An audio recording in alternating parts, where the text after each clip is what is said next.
It started with a tray of coffee mugs and a forgotten laptop. "Hey, Zara, can you grab my charger from the living room?" My sister Lena shouted from the kitchen.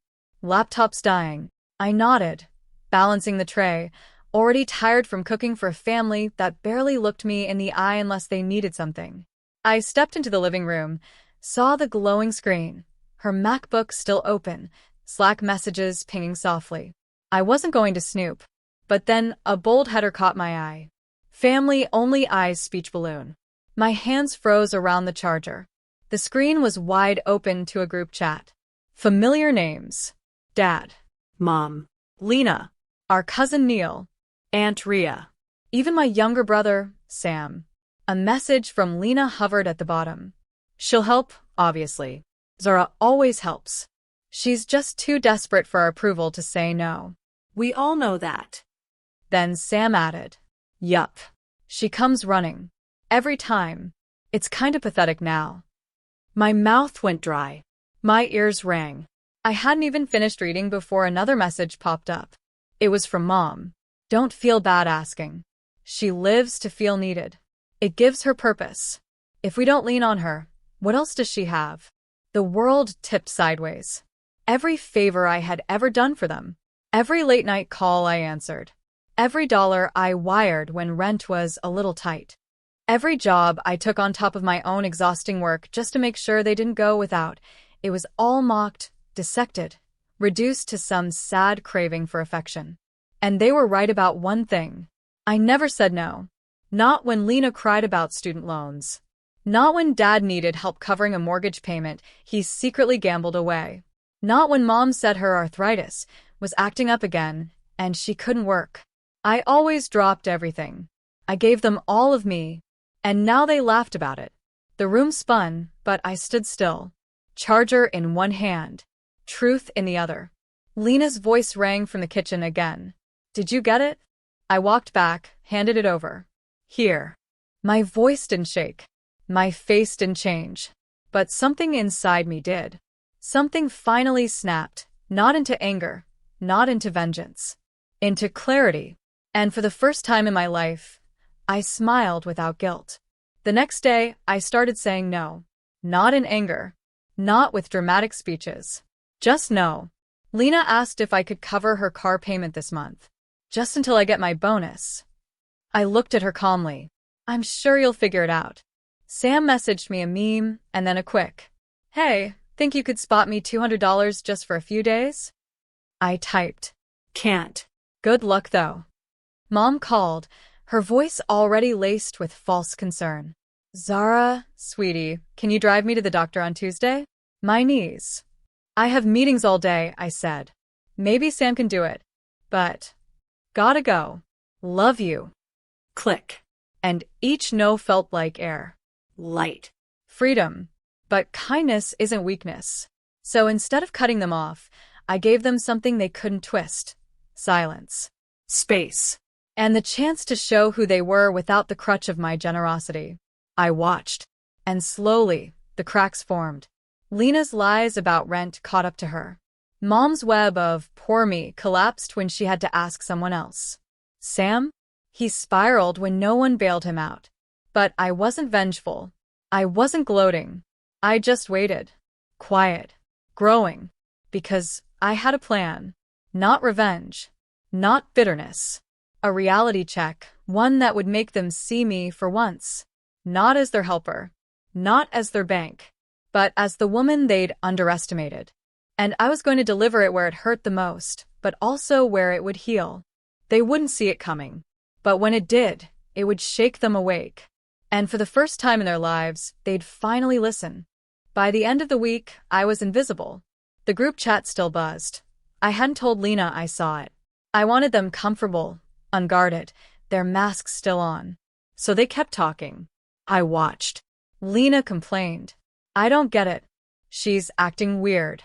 Did she finally grow a spine?" Neil replied, "Doubt it. Probably broke." Dad chimed in for the first time in days. "If she's smart, she'll call me. I'll guilt her into helping.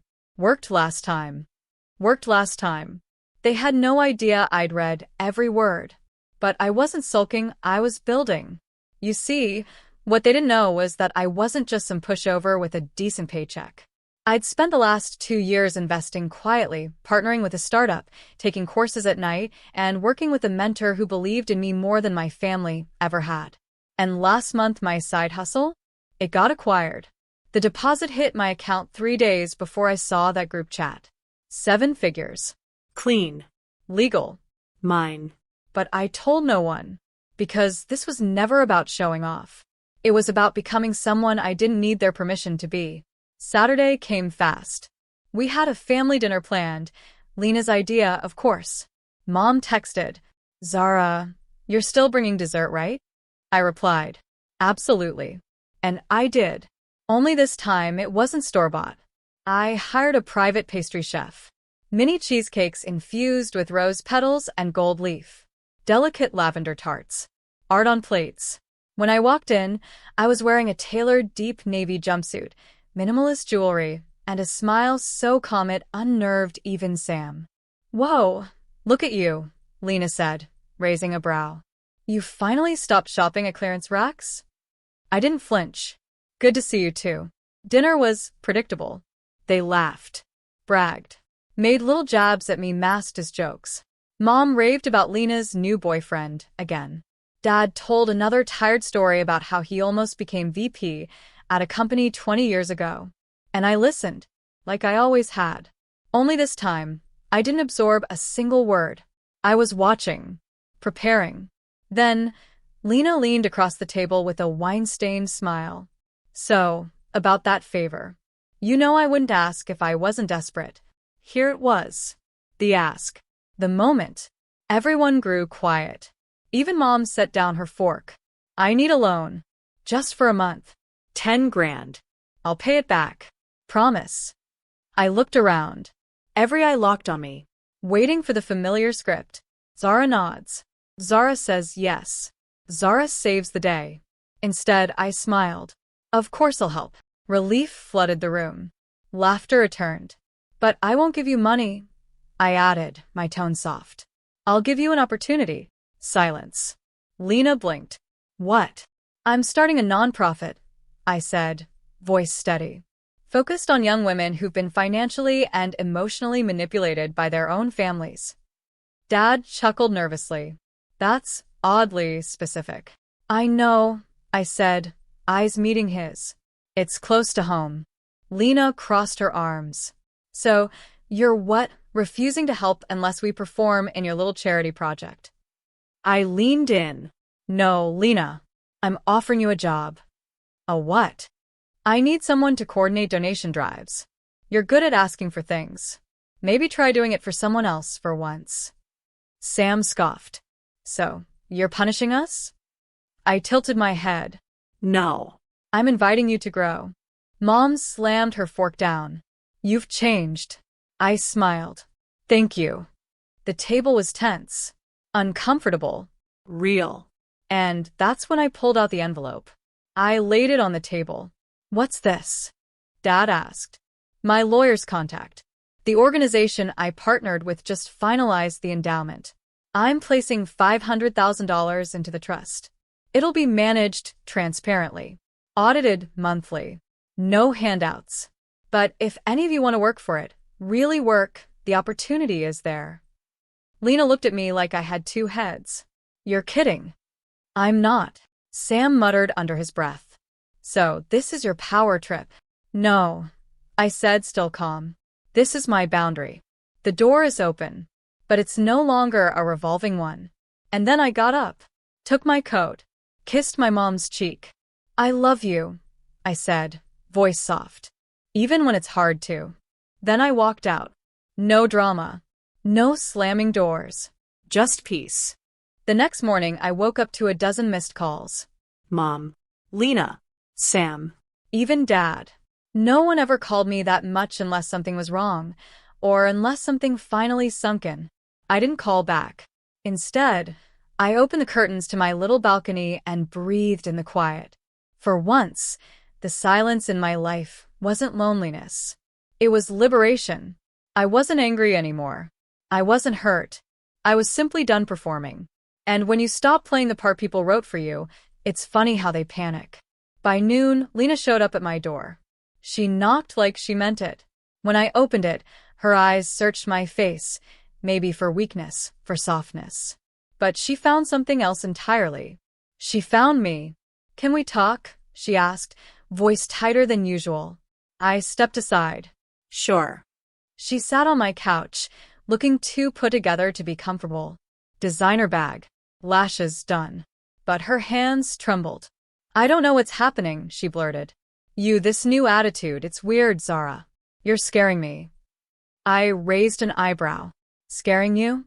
You're always the calm one. The helper. You don't talk like this. You don't just walk away from people." "No," I said slowly, "but people walk over me. Often." Lena winced. "We didn't mean it like that. The group chat, those were just jokes." "Really?" I said, holding her gaze. "So, I've spent the last 10 years bending backwards for all of you, and it was all one long joke." Silence. Then she whispered, "We didn't think you'd see it." That was the truth, wasn't it? They only spoke that way because they assumed I'd never know. And even if I did, they were sure I'd still stay. Because desperation looks like loyalty when you're standing too far back. I crossed my arms gently. "Do you want to know why I didn't blow up? Why I didn't yell or cut you off?" She nodded. "Because I didn't need to punish you. I just needed to protect myself." Lena looked away, biting her lip. I need the money, Zara." I sighed softly. "You need something deeper than that. You need to remember how to be self-sufficient." Her voice cracked. "But I don't know how. I leaned on you because I could. Because you were there." I knelt beside her. Not as a sibling filled with resentment, but as a woman who once begged for scraps of validation. "You weren't wrong to lean on me," I said quietly. "You were wrong to call it pathetic." Her eyes filled. But I didn't comfort her the way I used to, not by taking on her burden. I let her feel it, because sometimes pain doesn't need relief. It needs recognition. "I want to change," she whispered. "I do, but I don't know where to start." "You already did," I said, "by walking through my door without asking for a check." She blinked. Then she cried. And I let her. Because this time she wasn't crying for attention. She was finally waking up. The days that followed were quiet again. No calls from Sam. No messages from Dad. Mom sent a cryptic text about Lena acting weird and emotional lately. I didn't reply, because I'd stopped managing their emotional comfort. Instead, I poured myself into my new project. I met with my board. Designed outreach programs. Structured educational grants for girls from emotionally manipulative families. Hired counselors. Built something real from my wounds. And soon, my name was on news features, interviews, podcasts. Not as a victim, as a founder, a leader, a woman who turned silence into legacy. A month later, something unexpected happened. Sam showed up. He was skinnier, looked tired, nervous. I got laid off," he muttered, hands in his hoodie. "Didn't know who else to call." I paused. The old me would have said, "Come in, I'll cook something."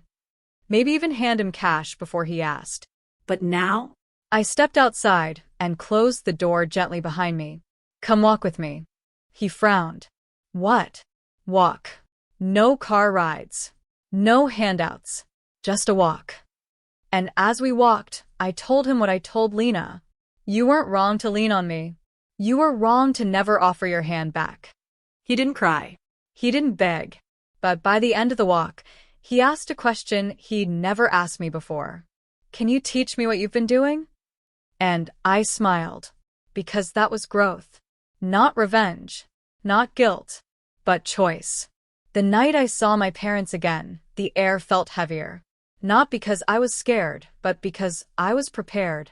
Mom invited me to dinner. Just me. "Let's have a little catch-up," she said on the phone, her voice sweet like syrup. Too sweet. The kind that coats your teeth in something you can't swallow. I knew what it was. Not guilt. Not affection. Control, her last desperate grasp at it. But I went. Not to prove anything. To close the loop, their house hadn't changed. Same garden gnomes. Same dusty welcome mat. Same feeling that I didn't belong. Dad was on the couch, pretending to read. He looked up like he wasn't expecting me, even though he knew. Mom hugged me stiffly. She'd worn perfume, lipstick, her armor. We sat, ate quietly. They asked about the project but didn't say the name. Didn't acknowledge the interviews, the recognition, the impact. Instead, Mom said, "You've been distant, Zara." "I've been at peace," I replied. Dad chuckled. "Peace doesn't pay the bills." I looked him square in the eye. "Actually, it paid me more than you ever did." That landed hard. Mom tried to recover. "We didn't mean for you to feel excluded. The group chat, it wasn't serious." "But it was," I said, voice steady. "Because it's not the words that matter most. It's the truth behind them." They both went quiet. Then Mom's mask slipped. "We needed help, Zara. We weren't mocking you. We were depending on you." "That's the problem," I whispered. "You don't know the difference." The room fell still. Then Dad muttered, "So what now? You cut us off like some righteous hero?" I looked at him. "No," I said. "I'm giving you the one thing I never had growing up, a choice." He blinked. "What?" "You can keep seeing me as the fallback plan. Or you can meet the woman I actually am now and start over. But you can't do both." Dad scoffed. "You think you're better than us now?" I shook my head gently. No. "I think I'm finally equal." Mom stood up. Her voice wobbled. "Zara, we raised you. We gave you everything." "No, you gave me just enough to believe I wasn't worth more," I said. "But that belief ends tonight." I reached into my purse and pulled out 3 envelopes. One for each of them. I slid them across the table. Mom opened hers first. Inside was a photo of a young girl I met at one of our outreach events. A short note scribbled in the corner. She got into college, first in her family. Sam's envelope held a letter, handwritten, from a teen he once mocked for being too sensitive. That teen was now an intern in our media division, and he called Sam his unintentional inspiration. Dad's envelope was different. It was empty, except for a sticky note. "You still have time to be better, but I won't wait for you to choose it." I stood. "You asked what now?" This. This is what now looks like. Boundaries. Grace. And space. They didn't follow me out the door. They didn't call my name. But for once, I didn't leave feeling small. I left whole. That night, Lena texted. "You okay?" I replied. "Better than I've ever been." "You?" After a pause, she responded. "Still learning. But I'm trying." And that was enough. Because redemption doesn't scream. It grows quietly, like a seed in soil no one believed could bloom. 6 months later, the woman I used to be would have barely recognized my life. But the truth? I didn't miss her. I didn't miss the exhaustion of being everything for everyone. I didn't miss the endless, aching hunger for a nod of approval. I didn't miss sitting quietly while they joked at my expense, pretending it didn't hurt. What I had now was more real than I ever imagined. Lena had started working with our community outreach branch. It wasn't glamorous work, sorting supplies, talking to survivors of manipulation, organizing care packages, but she showed up.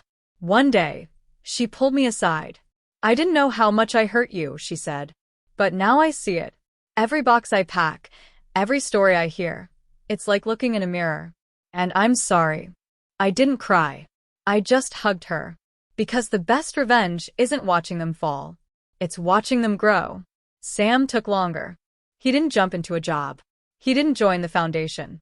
But he started calling, not for money, not to ask for help, but just to talk. One day, he sent me a photo. Him and a teenager at a community center. The caption read, "He reminds me of me. I'm trying to be better for him." That was all he said. But it was more than I ever thought I'd hear. And my parents? They didn't change overnight. But slowly, the calls stopped being about obligation. Mom sent me a handwritten note for my birthday. "I'm sorry I made love feel transactional," she wrote. "You deserved better. You still do." And Dad? He didn't say much. But one Sunday afternoon, he showed up at one of our events. No fanfare, no lectures. He just stood at the back, folding chairs after the crowd left. He didn't say, "I'm proud." He just said, "Need help with the next one?" And somehow that was enough. My foundation, the Anchor Project, now helped over 200 women and girls reclaim their power. Women like me. Girls like who I used to be. Too soft for a cruel world. Too kind for people who took advantage of them. But now?